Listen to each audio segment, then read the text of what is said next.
and I'm doing my second article for our senior project class. I did an academic journal piece, and it was titled The Influence of Sponsor Event Congruence and Sponsorship of Music Festivals, as you can see right up here. So my synopsis of the article goes over the research that the people who wrote the article conducted at a festival on sponsor event congruence. And at first I thought there was just like a mistype or something. Not really a mistype, but I was a little bit confused on the wording. So I looked up what sponsor event congruence is, and basically it's talking about how when you're having a festival or big event, your sponsors and your event need to line up and be related in some way. So I did an example on like the FIFA World Cup. So that's the event, and a sponsor would be Adidas, and they make lots of sports clothing, especially for soccer players. So that sponsor, Adidas, who sponsored the World Cup, which was the event, they have a congruence there because they are related, and it's not like a random partner. Random partner would be like if a nail polish brand was sponsoring FIFA, because that just doesn't make any sense. So in their article, they talk about how having that congruence is actually really important for sponsorships, and the like success of the sponsorship and the event. So the importance, which we will go to next, of having sponsorships and stuff actually stems from sponsorships being a new, really big revenue stream for music festivals. Um, and the festival that they did their research at, so the research that they did was they had a questionnaire in place, and they gave it to about 150 audience members at the Java Jazz Music Festival, and it was about like the congruence of sponsors and events. And through that research that they did, this is what they found, that a key influencer for the success of music festivals is actually sponsorships. And this information is actually really important to know because nowadays most people aren't using like the traditional media like newspapers, magazines, television, and radio. People like Gen Z and millennials are more leaning towards social media marketing and digital marketing.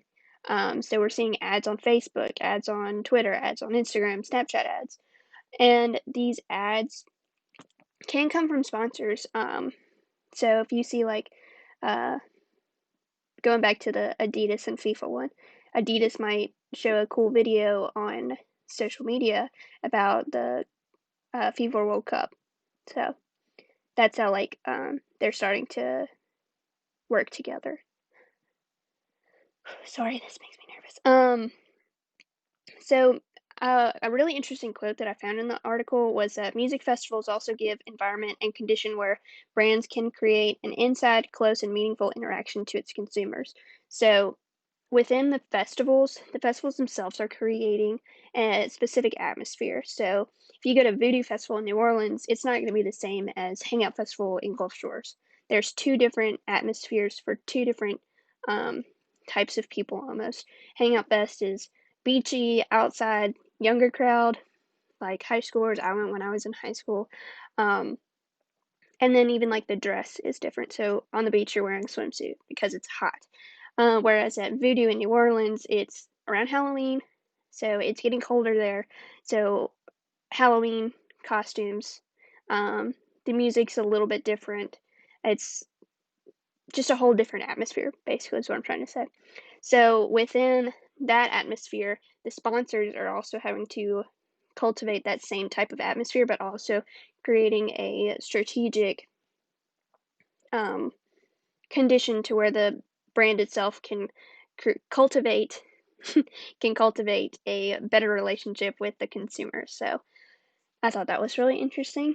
And so totally they're trying to create brand loyalty between the consumer, the sponsor, and the event all at the same time.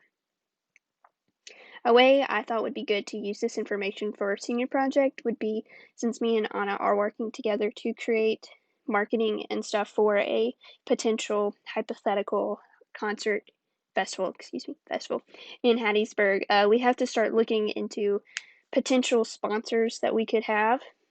And one of the ways we need to do this is by looking into who our target market is going to be, because we are thinking about going one of two routes, either the typical Hattiesburger who's older and into more blues, jazz, rock kind of music, or looking into going down the college path, which that market is into so many different things, but we think either one could be a really viable option.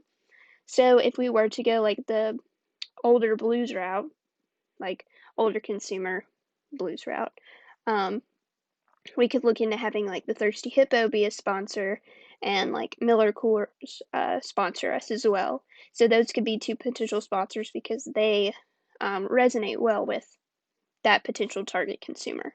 Whereas if we went with the college crowd, we could use Truly Hard Seltzer and Uber as our sponsors because those two also resonate well with college students because everyone's drinking Trulies right now.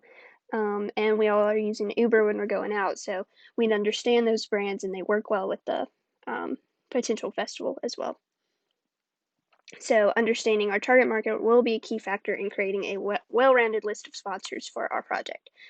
I thought this was really useful information, and these are things that I've never really thought about personally with festivals, and it's really cool to get to understand and know all this stuff and how it works. Um, yeah, so that's pretty much all I have. Thanks.